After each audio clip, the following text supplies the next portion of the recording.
दिल्ली में पीएम के साथ जम्मू कश्मीर के नेताओं की मीटिंग। भारत में जम्मू कश्मीर पर प्रधानमंत्री नरेंद्र मोदी की बैठक से पहले पाकिस्तान में खासी हलचल देखी जा रही है। यूपी में धर्म बदलने के गोरख धंधे में हुआ बड़ा खुलासा। इस रैकेट से जुड़ा हुआ था विवादित मुस्लिम प्रचारक जाकिर नाइक का संगठन। तृणमूल कांग्रेस की सांसद मिमी चक्रवर्ती फंस गई फर्जी कोरोना वैक्सीन के रैकेट में। राजस्थान और पंजाब के बाद झारखंड कांग्रेस का झगड़ा भी पहुंचा दिल्ली। ये सारी खबरें आपको दिखाएंगे सीधे फील्ड से, लेकिन शुरुआत आज की बड़ी खबर से। जम्मू कश्मीर के मसले पर प्रधानमंत्री निवास पर high level meeting. Jammu Kashmir की 8 पार्टियों के 14 नेता शामिल। जम्मू कश्मीर में राजनीतिक प्रक्रिया को आगे बढ़ाने के मकसद से इस हाई लेवल बैठक के नतीजों पर सबकी नजरें लगी रही। इस बैठक में आने वाले नेताओं का खुद प्रधानमंत्री मोदी ने स्वागत किया और फिर सामूहिक फोटो सेशन भी हुआ। इस बैठक में फारूक अब्दुल्ला, महबूबा मुफ्ती, उमर अब्दुल्ला, गुलाम नबी आज़ाद समेत 14 नेता शामिल हैं, जिनमें जम्मू कश्मीर के बीजेपी नेता भी हैं। केंद्रीय गृह मंत्री अमित शाह और एनएसए अजीत डोभाल भी इस बैठक का हिस्सा हैं। ऐसा माना जा रहा है कि जम्मू कश्मीर में परिसीमन के लिहाज से ये बैठक बहुत अहम है। जम्मू कश्मीर से अनुच्छेद 370 के हटाए जाने के बाद प्रधानमंत्री की अध्यक्षता में कश्मीर के राजनीतिक दलों के साथ ये पहली सर्वदलीय बैठक है। जम्मू कश्मीर पर गुपकार नेताओं के बयानों में एक बार फिर सामने आया विरोधाभास। महबूबा मुफ्ती के पाकिस्तान के बयान पर फारूक अब्दुल्ला बोले कि आखिरकार क्यों दिया है उन्होंने ऐसा बयान, खुद महबूबा ही बताएंगी। महबूबा जी ने कहा कि पाकिस्तान से बात की जानी चाहिए, क्या आप इस बात से सहमत हैं सर? देखिए, महबूबा जी प्रेसिडेंट है अपनी पार्टी के, उनको हक है जो बोलने का है। मैं उसके बारे में क्यों कहूँ? वो तो उनने कहा, मैं क्यों कहूँ उसके बारे में? एजेंडा क्या है? मेरा जो एजेंडा है मैं वहाँ से बात करके आपको बताऊँगा। पाकिस्तान पर बयान देने के चलते महबूबा मुफ्ती का पहले से ही विरोध हो रहा है। अब फारूक अब्दुल्ला का भी ये बयान सामने आया है। ऐसे में सवाल खड़ा होता है कि क्या पाकिस्तान के नाम पर गुपकार के दलों में फूट पड़ गई है? दिल्ली में पीएम के साथ जम्मू कश्मीर के नेताओं की मीटिंग, तो जम्मू में महबूबा के खिलाफ प्रदर्शन। पाकिस्तान को लेकर दिए बयान के विरोध में जेल भेजने की मांग। शिवसेना और डोगरा फ्रंट के कार्यकर्ताओं का यह विरोध प्रदर्शन जम्मू में हो रहा है। प्रदर्शन करने वालों के पीछे में एक बड़ी सी तस्वीर है, जिसमें महबूबा मुफ्ती को सलाखों के पीछे दिखाया गया है। पोस्टर पर लिखा है, पाकिस्तान समर्थक महबूबा को तिहाड़ जेल भेजो। महबूबा मुफ्ती ने 2 दिन पहले पाकिस्तान से बातचीत करने वाला बयान दिया था, जिसको लेकर तब से ही उनका विरोध हो रहा है। पाकिस्तान ने मरवाया हिंदुस्तानियों को, तो फिर पाकिस्तान से किस तरीके की बातचीत? महबूबा मुफ्ती बात करने के काबिल नहीं है, इसलिए इसको सीधा भेजो तिहाड़ जेल। महबूबा मुफ्ती पहले से ही पाकिस्तान के पक्ष में बयान देती आई हैं, लेकिन ताज़ा बयान ने उनके खिलाफ माहौल बना दिया है। मांग की जा रही है कि महबूबा को दिल्ली से ही गिरफ्तार किया जाना चाहिए। भारत में जम्मू कश्मीर पर प्रधानमंत्री नरेंद्र मोदी की बैठक से पहले पाकिस्तान में खासी हलचल देखी जा रही है। पीएम मोदी की इस बैठक से पहले पाकिस्तानी प्रधानमंत्री इमरान खान खुद आईएसआई हेडक्वार्टर पहुंचे और वहां उन्होंने बैठक की। दिल्ली में प्रधानमंत्री नरेंद्र मोदी ने जम्मू कश्मीर के नेताओं के साथ बैठक बुलाई तो पाकिस्तान में इमरान सरकार बेचैन हो उठी। बुधवार को प्रधानमंत्री इमरान खान इस्लामाबाद में आईएसआई के हेडक्वार्टर पहुंचे। इस बैठक में इमरान खान के साथ साथ पाकिस्तानी सेना के प्रमुख जनरल कमर जावेद बाजवा और आईएसआई के बड़े अफसर शामिल थे। 1 महीने के भीतर पीएम इमरान खान का ये दूसरा आईएसआई हेडक्वार्टर दौरा था। भारत ने जम्मू कश्मीर से अनुच्छेद 370 और धारा 35A को हटाया तो पाकिस्तान ने खूब हंगामा किया। दुनिया के हर मंच पर जाकर पाकिस्तान ने शोर मचाया, मगर उसके हाथ कुछ न लगा। ऐसे में अब पाकिस्तान के भीतर से भी ये आवाज लगातार तेज हो रही है कि बेहतर होगा कि पाकिस्तान अपने मुल्क और आवाम की परवाह करे। यूपी में अवैध तरीके से धर्म परिवर्तन कराने वाले गिरोह को हो रही थी आतंक की फंडिंग। पुलिस को इस गिरोह के आतंकी संगठन से जुड़े होने के तार मिले। गैर कानूनी तरीके से धर्मांतरण के मामले में अब यूपी पुलिस ने नया खुलासा किया है। धर्मांतरण गैंग का खुलासा करने वाली यूपी पुलिस को अब इस गैंग के आतंकी संगठन से जुड़े होने के अहम सबूत मिले हैं। इस मामले की जांच कर रही एजेंसियों को इस गिरोह में विदेश से टेरर फंडिंग के भी सबूत मिले हैं। इस गिरोह से जुड़े लोग न सिर्फ हिंदू बल्कि ईसाई, जैन और सिख परिवारों के बच्चों को अभी बड़ी संख्या में धर्मांतरण करा चुके हैं। लंबा रैकेट प्रकाश में आया है। करीब 1000 से अधिक लोगों का जबरन प्रलोभन देकर के धर्मांतरण कराया गया है। उनके नाम धीरे धीरे उजागर हो रहे हैं। इंटरनेशनल कुछ संस्थाओं के भी नाम आए हैं, इंटरनेशनल फंडिंग की भी बात सामने आ रही है। धर्म परिवर्तन कराने के इस मामले में मुख्यमंत्री योगी आदित्यनाथ खुद नजर रख रहे हैं। मुख्यमंत्री ने सुरक्षा एजेंसियों को कहा है कि सुरक्षा और आस्था पर चोट करने वालों पर कड़ी से कड़ी कार्रवाई करें। यूपी में धर्म बदलने के गोरख धंधे में हुआ बड़ा खुलासा। इस रैकेट से जुड़ा हुआ था विवादित मुस्लिम प्रचारक जाकिर नाइक का संगठन। ये वही जाकिर नाइक है जिस पर युवाओं को उकसाकर आतंकी बनाने का आरोप है। जब से आरोप लगे हैं, जाकिर नाइक गिरफ्तारी से बचने का हर पैंतरा अपनाता रहा है। लेकिन अब जाकिर नाइक का नाम जुड़ गया यूपी में धर्म परिवर्तन के रैकेट से। नए खुलासे के मुताबिक जांच में धर्मांतरण रैकेट के तार इस्लामिक रिसर्च फाउंडेशन के जाकिर नाइक से भी जुड़े हैं। इस केस में उमर गौतम जाकिर की संस्था के लोगों के संपर्क में था। जाकिर की संस्था इस्लामिक रिसर्च फाउंडेशन के वकील फैज सैयद के संपर्क में भी था उमर। जांच में धर्मांतरण रैकेट के तार इस्लामिक रिसर्च फाउंडेशन के जाकिर नाइक से भी जुड़े हैं। यूपी में धर्मांतरण को लेकर बड़ा दावा। मुजफ्फरनगर से छुड़ाई गई 2 लड़कियां, दावा है कि इन लड़कियों की शादी कराकर धर्म परिवर्तन कराया गया। पुलिस वाले एक लड़की को गाड़ी में बिठा रहे हैं। कई लोग पुलिस थाना परिसर में खड़े भी हैं। ये हलचल यूपी के मुजफ्फरनगर में हुई। यहाँ हिंदूवादी संगठनों ने आरोप लगाया कि 2 लड़कियों का धर्म बदलकर उनका निकाह करवाया गया और कई महीनों से जबरन घरों में कैद रखा जा रहा है। इसके बाद पुलिस ने दोनों लड़कियों को छुड़ाया। निकाह करने वाले दोनों आरोपी अब तक फरार हैं। पुलिस आरोपियों के परिवार वालों को हिरासत में लेकर जांच कर रही है। पूछताछ और जानकारी करने में पता चला है कि इनके संबंध में मुकदमा हमीरपुर में भी पंजीकृत है। हमीरपुर पुलिस को इसकी सूचना दे दी गई है। वहाँ से एक हमीरपुर पुलिस की टीम भी निकल गई है और आगे की कार्रवाई की जा रही है। यूपी में लव जिहाद के मामले पहले भी सामने आते रहे हैं। यही वजह है कि प्रदेश की योगी आदित्यनाथ की सरकार ने प्रदेश में धर्मांतरण कानून लागू किया। यूपी के वृंदावन में भीड़ का हंगामा। पत्थरबाजी के बाद पुलिस को मौके से भागना पड़ा। सड़क हादसे के बाद गुस्साए लोगों ने किया बवाल। गुस्साए लोग रोड पर पत्थरबाजी कर रहे हैं और पुलिस वाले सायरन बजाते हुए गाड़ी लेकर भाग रहे हैं।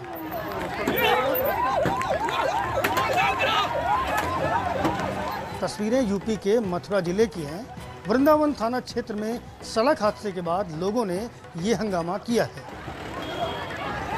भैया बताया जा रहा है कि NH2 पर दिल्ली से आ रही स्कॉर्पियो गाड़ी ने दूध वाले को टक्कर मार दी।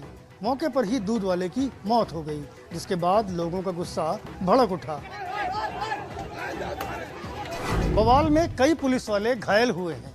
मौके पर भारी संख्या में पुलिस बल मौजूद है और स्थिति फिलहाल नियंत्रण में है। MP के होशंगाबाद में टीका लगवाने के लिए बैंड बाजे के साथ पहुंचे। इलाके में हो रही है नायाब तरीके की चर्चा। ढोल बजाते लोगों की ये तस्वीरें किसी शादी समारोह या धार्मिक कार्यक्रम की नहीं हैं।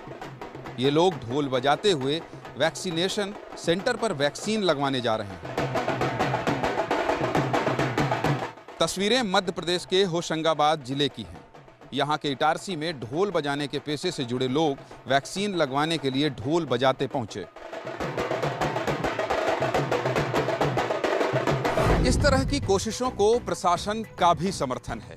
प्रशासन ऐसे लोगों का हौसला इसलिए बढ़ा रहा है ताकि और लोगों में भी टीकाकरण को लेकर उत्साह जगे। मध्य प्रदेश के टीकमगढ़ में उड़ी कानून व्यवस्था की धज्जियां। शादी समारोह में फायरिंग करते हुए नाबालिग का हुआ वीडियो वायरल।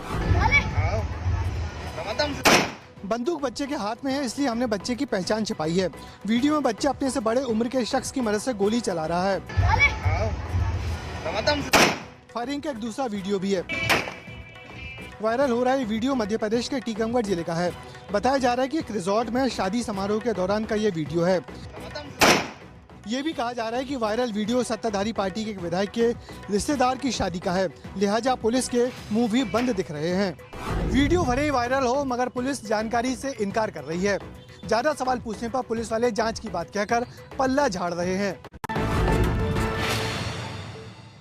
आगरा कि अस्पताल में हुआ बवाल, हॉस्पिटल स्टाफ और मरीज के रिश्तेदारों के बीच पैसों को लेकर जमकर हुई मारपीट।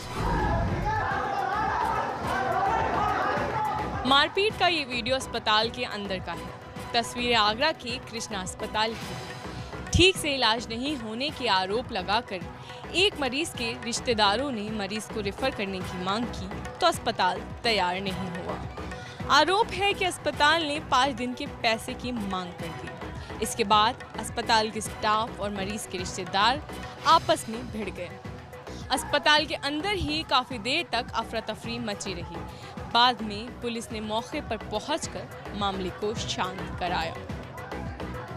वीडियो वायरल होने के बाद और मीडिया में मामला सामने आने के बाद स्थानीय पुलिस मामले की जांच में जुट गई है। कुछ लोगों को गंभीर चोट भी लगी है। पश्चिम बंगाल में बीती रात हुआ बड़ा बवाल। आसनसोल के इलाके में तृणमूल कांग्रेस और सीपीआईएम के काडर में हुई है खूनी झड़प। रात के अंधेरे में आग लगी, तोड़फोड़ हुई और सुबह जब हुई तो देखिए कैसे हंगामे के ये निशान सामने आए। कारों के शीशे टूटे हुए हैं, घरों में टूट फूट हुई है, टूटी फूटी मोटरसाइकिल गिरी पड़ी है। ये हंगामा हुआ है पश्चिम बंगाल के आसनसोल में। यहाँ ममता की पार्टी टीएमसी और लेफ्ट दलों के कार्यकर्ता आपस में भिड़े हैं।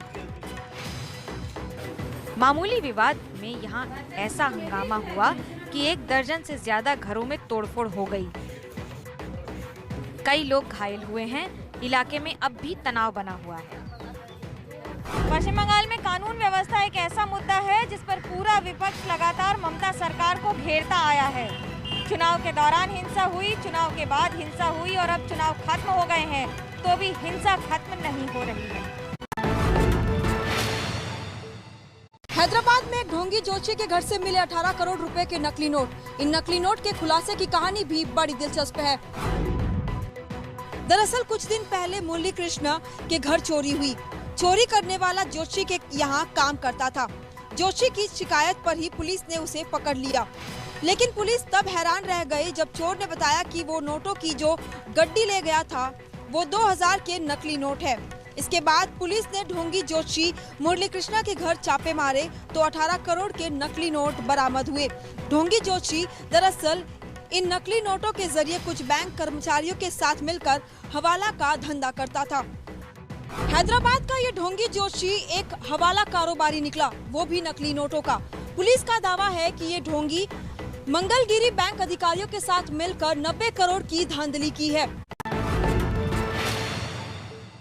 उत्तराखंड के जोशीमठ में बादल फटने से तबाही की आशंका।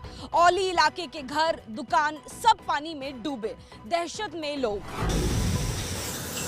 पहाड़ से निकलकर बहता पानी का ये शो डराने वाला है। बताया जा रहा है कि बुधवार की रात औली इलाके में बादल फटा और नदी नालों में अचानक से पानी के साथ मलबा आ गया। पानी की वजह से इलाके के घर और दुकानों को नुकसान हुआ है। मलारी इलाके में नेशनल हाईवे बंद हो गया है। पहाड़ का मलबा सड़कों पर जमा है। भारी बारिश की वजह से पहले से ही इस इलाके में लोगों की परेशानियां बढ़ी हुई थी। अब बादल फटने से लोग सहमे हुए हैं। अभी इलाके में नुकसान का अंदाजा लगाया जा रहा है। जान के नुकसान की कोई सूचना नहीं है, लेकिन कई बाजार, रोड और घरों को नुकसान पहुंचने की खबर है। बंगाल चुनाव का चर्चित नारा पहुंचा यूपी। समाजवादी पार्टी कार्यकर्ताओं ने कानपुर में विरोध प्रदर्शन करते हुए योगी सरकार पर साधा निशाना। यूपी में खेला होवे, यूपी में खेला होवे। हाथ में खेला होबे वाला पोस्टर और दुआ पर खेला होबे के नारे। तस्वीरें कानपुर की हैं, जहां समाजवादी पार्टी के कार्यकर्ताओं ने बंगाल का चर्चित नारा खेला होबे अपने नाम कर लिया है। मंदिर जमीन विवाद और महंगाई को मुद्दा बनाकर समाजवादी पार्टी के कार्यकर्ताओं ने प्रदर्शन किया, लेकिन खास बात ये रही कि प्रदर्शन के लिए जो पोस्टर तैयार किए गए उस पर अखिलेश की तस्वीर के साथ यूपी में भी खेला होबे लिखा हुआ था। बनारस से जो तस्वीरें सामने आई उसमें दीवार पर खेला होई का नारा लिखा गया है।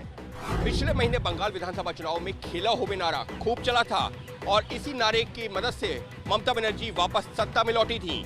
अगले साल की शुरुआत में उत्तर प्रदेश में भी होने हैं विधानसभा चुनाव। मानहानि के मामले में सूरत की कोर्ट में हाजिर हुए राहुल गांधी। कोर्ट में राहुल गांधी ने बार बार ये बात दोहराई कि उन्हें कुछ मालूम नहीं है। सूरत की सेशंस कोर्ट में पेशी के लिए आज राहुल गांधी सूरत पहुंचे। यहां 2019 में दर्ज एक मामले की सुनवाई थी, जिसमें राहुल गांधी पर मोदी सरनेम का अपमान करने का आरोप लगाया गया है। सूरत पश्चिम से बीजेपी के विधायक पूर्णेश मोदी इस मामले में शिकायत दर्ज करवाई थी कि राहुल गांधी ने 2019 के चुनाव के दौरान मोदी सरनेम का अपमान किया।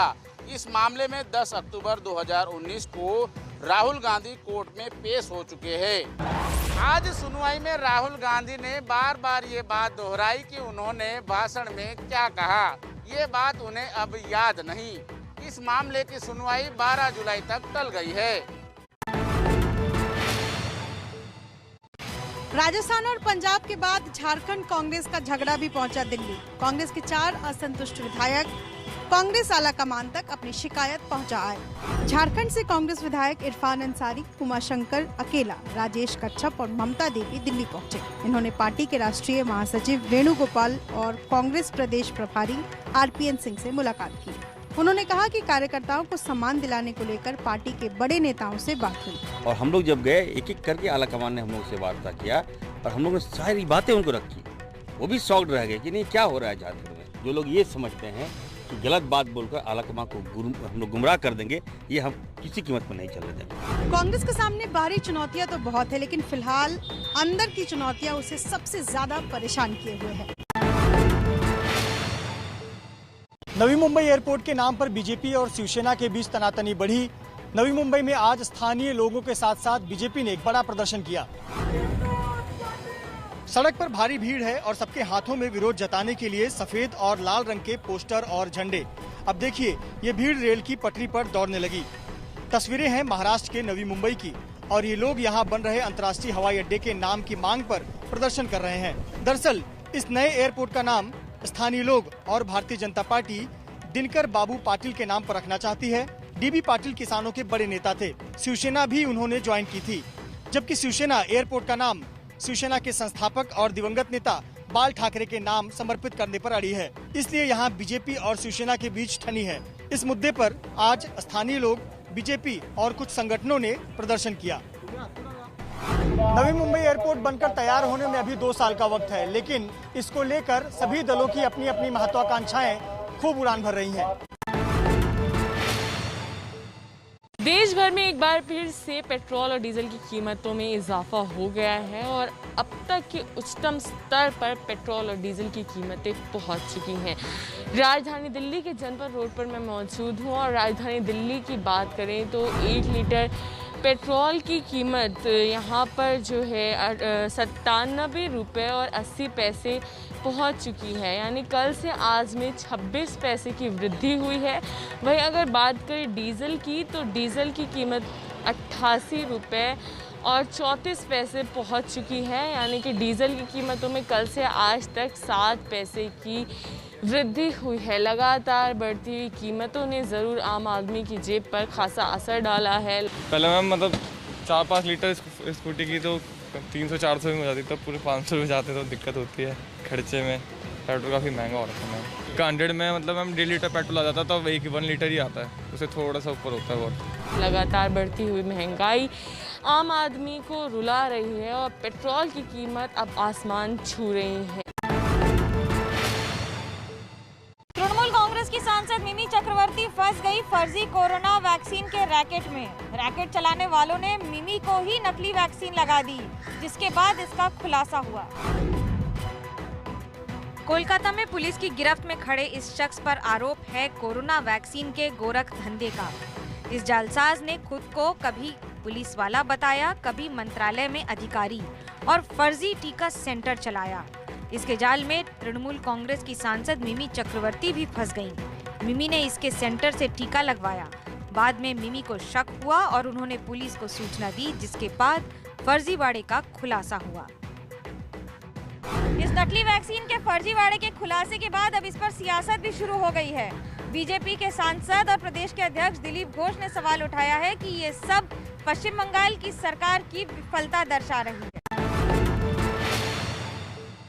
इसी साल 10 सितंबर को बाजार में आएगा जियो का सबसे सस्ता 5G फोन। जियो ने इसे गूगल के साथ मिलकर तैयार किया है। देश में टेलीकम्युनिकेशन के क्षेत्र में एक और नई क्रांति आने वाली है। रिलायंस इंडस्ट्रीज के चेयरमैन मुकेश अंबानी ने 10 सितंबर को सबसे सस्ते 5G फोन को लॉन्च करने की घोषणा कर दी है। ये फोन गणेश चतुर्थी के दिन बाजार में आएगा। इसके लिए जियो ने गूगल से हाथ मिलाया है, यानी रिलायंस जियो गूगल की सेवाओं का इस्तेमाल करेगा। रिलायंस इंडस्ट्रीज की सालाना आम बैठक के दौरान चेयरमैन मुकेश अंबानी ने वीडियो कॉन्फ्रेंसिंग के जरिए इसकी घोषणा की।